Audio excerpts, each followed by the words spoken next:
person. Right. So I'm proud to be part of the Elizabeth Warren wing of the Democratic Party. We need more people who aren't just technically a D next to their name, but are actual movement people who will do our party, do our movement proud. So this race is going to be very important, and I think it'll be a natural coalition among those who associate with Occupy and those nationally who are in the Netroots movement. I think it's great what you said there. We were talking earlier about the national Netroots involvement in hyperlocal and getting people to step up. And I think what that might bring us to is our next question. How do you think Democratic voters will react to a local candidate who steps up like Yetta and participates in the Occupy movement? How do we think that local regular D, not Democratic, Elizabeth Warren, the other Ds, but the medium size, there's small, extra large, whatever. Those Ds, how will they react to a Yetta candidacy? And maybe Yetta, you want to speak to some of your fears about that? Well, first of all, I'm ecstatic to get the support from the PCCC and from Adam, and he has already been just a really great resource for me. It's like a Horton Hears a Who thing, where you see other folks who are courageous enough to stand up. I feel like Adam is one of those people, and it just really resonates very deeply, and it gives all of us the courage to keep doing the kind of work that we're doing. I guess the other reason, if I might give a fourth reason for why this candidacy might be a good experiment for trying to bring some of this this knowledge and this organizational power into an electoral candidacy, is because I have the luxury of living in a district that is pretty leftist. Like, the West Village, Chelsea, and Hell's Kitchen is not only very pro-LGBT with a large LGBT concentration, it has a tremendously strong feminist history to it. It's home to Penn South, which is the housing, the housing for the International Lady Garment Workers Union. It's got this old kind of Jewish leftist kind of feel to it.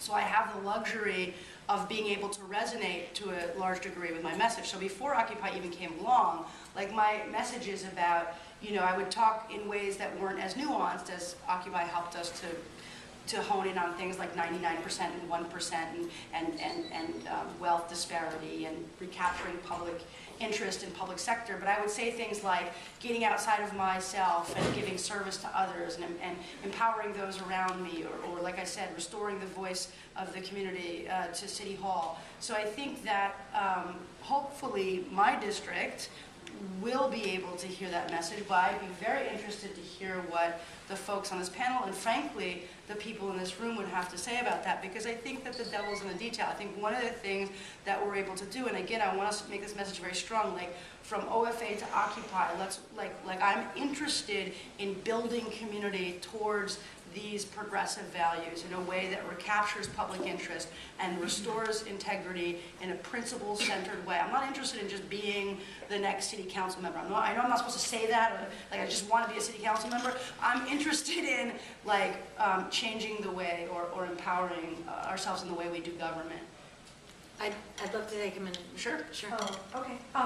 Yeah, I was actually just thinking about how progressives in general, I think, are really afraid of electoral politics, and are afraid to actually get in there and get in the system. And I've actually been lucky enough to ask some activists in the past that I really admired about, can you be progressive and can you make change within government? Actually, I was lucky enough to ask Howard Zinn, and he said flat out no. And that was a little embarrassing for me. But, because he said, you have to be on the outside, always pushing, and these people on the inside, they have their own interests, blah, blah, blah, blah, blah. And I get that. There's always a role for advocates and for people pushing on the outside. But I just wanted to say, I think it's really great, this whole idea of let's get in there, because if we don't kind of tip the balance, in Congress, if you don't have a Dennis Kucinich, you can't, then the whole thing shifts. And so I think that's really valuable what you're doing, and I hope that more people do that. So that's all. So I saw two hands go up. I'm gonna go over to Ari Hartvan over here. I hate men. This is a joke. Basically, I want to say, if you are, like, when I'm looking at someone that I would like to represent me, as long as you are true to yourself, you work really hard in the community, I don't care what you are, okay? I don't care who you are. As long as you really work hard in the community, you're a servant leader in the community, I think people will gravitate to you. They'll know you're a hard worker. They know that you stand up. I mean, of course you have to, like most people would think, curb some of the things. Like, you just can't be, you can't let everyone know what you're thinking all the time. You can't, sometimes you have to think about what you're going to say. But even if you really work hard in your district, you really work hard in your community, I think your community will support you.